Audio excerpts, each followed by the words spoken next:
Imaginez une foire commerciale où des milliers de fournisseurs et de fabricants se réunissent. Les plus grosses usines chinoises et les meilleurs fournisseurs chinois sont ici. Une fois où sont exposés les meilleurs produits et surtout les dernières nouveautés du marché. Eh bien, c'est exactement ce que vous propose la foire de Canton. Ce salon professionnel est le plus grand salon du monde.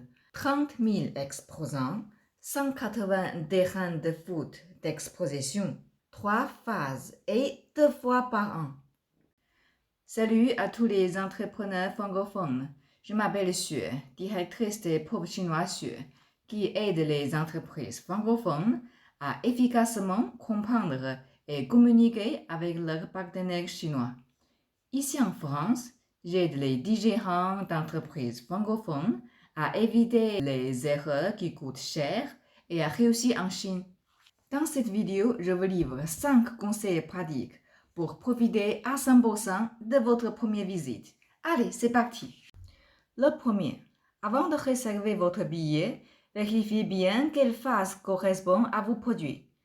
Pour l'édition automne 2025, le 138e foire de Canton, phase 1, aura lieu le 15 à 19 octobre 2025, 9h30 du matin jusqu'à 18h tous les jours pour les produits électroniques, électroménagers et les machines. Phase 2, 23 à 27 octobre 2025 pour les biens de consommation, décoration et les cadeaux. Phase 3, 31 octobre à 4 novembre 2025 pour les textiles, vêtements, chaussures et les soins. J'ai aussi préparé quelques infos pour les éditions 139 et 140 en 2026, si jamais vous en avez besoin. Ne réservez pas vos vols avant d'être sûr du secteur qui vous intéresse.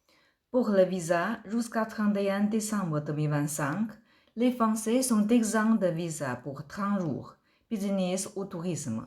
Si vous comptez rester plus, vous ferez la demande d'extension sur place dans le bureau de l'immigration 7 jours avant d'expiration. Inscrivez-vous en ligne sur la plateforme officielle. Vous avez le lien dans la description. Création de compte plus une lettre d'invitation en 3 clics.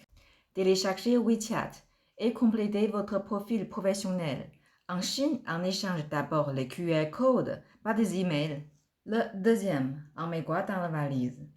Des chaussures smart casual déjà faites parce que vous allez marcher 15 km par jour.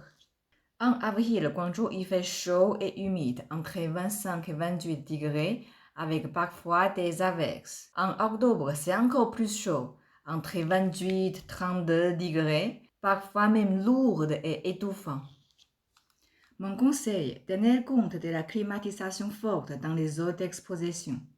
Prévoyez des vêtements légers mais présentables. Coton, lin et une petite veste au cas où. Carnet et stylo. Prenez des notes dès qu'un stand vous intéresse. Carte de visite aussi. N'oubliez pas votre QR code du WeChat. Et une adresse professionnelle, pas de Gmail. Et un bon sac à dos pour les catalogues parce que ça va baisser vite. Batterie externe. Attention, en Chine, depuis le 28 juin, seulement les chargeurs externes avec le logo 3C sont autorisés. N'oubliez pas de préparer les questions. MOQ, personnalisation, délai, certification pour gagner du temps. Comment se déplace ou dormir en Guangzhou? Pour les vols, pensez à réserver 2 ou 3 mois en avance.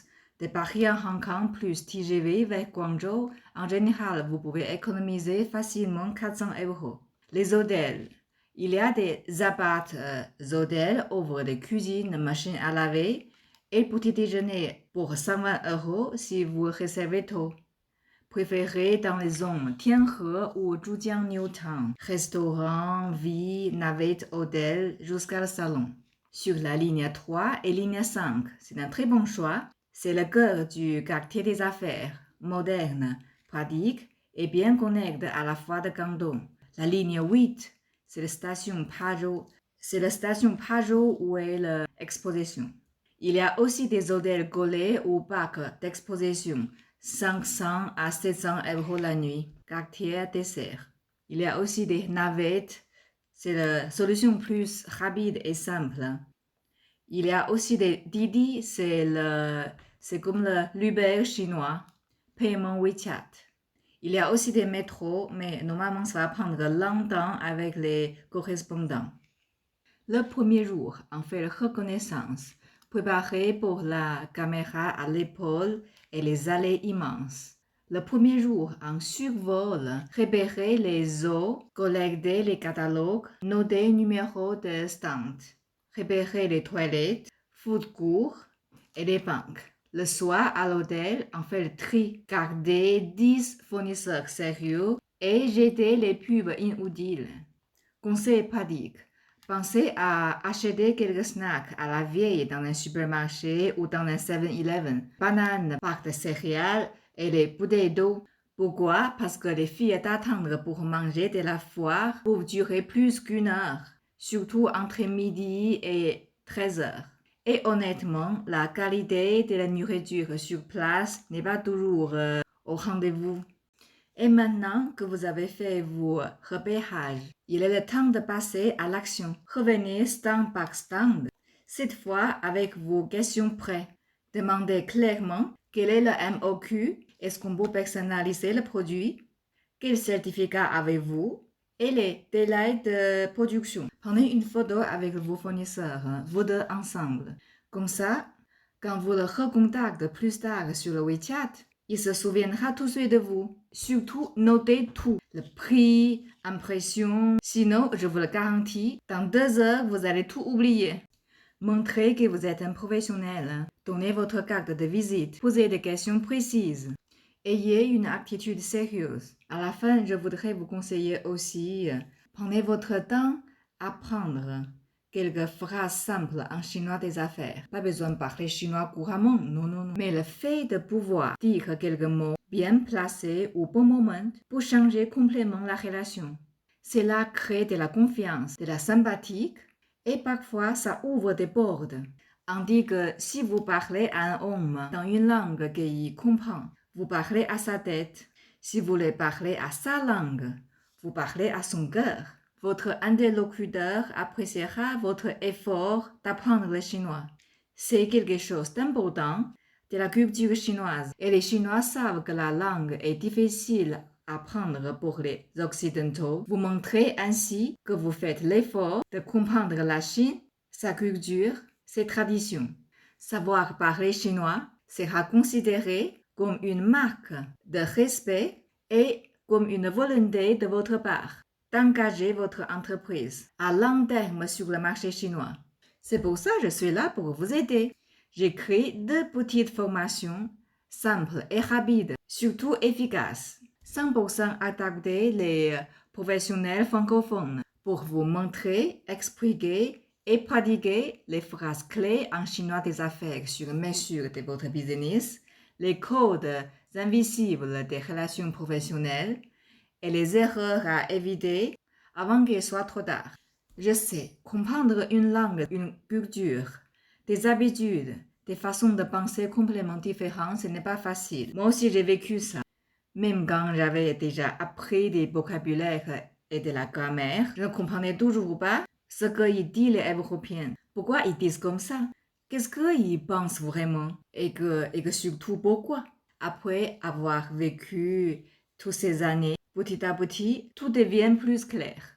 C'est normal, on a tous besoin de temps pour s'adapter. Mais justement, mon rôle, c'est de vous faire gagner ce temps. Je suis là pour vous éviter les erreurs et vous aider à atteindre vos objectifs en Chine le plus vite possible, sans passer par des détours. J'ai préparé un guide qui s'appelle 100 expressions pour réussir en Chine, utilisé par mes stagiaires dans leurs vraies négociations en Chine, et que tous ceux qui ont assisté à mes formations, ils ont conçu une vraie relation de confiance avec leurs partenaires chinois. Ils ont utilisé les phrases en chinois pendant leurs négociations. Ils ont tout de suite gagné la confiance ou parfois la surprise de leurs interlocuteurs.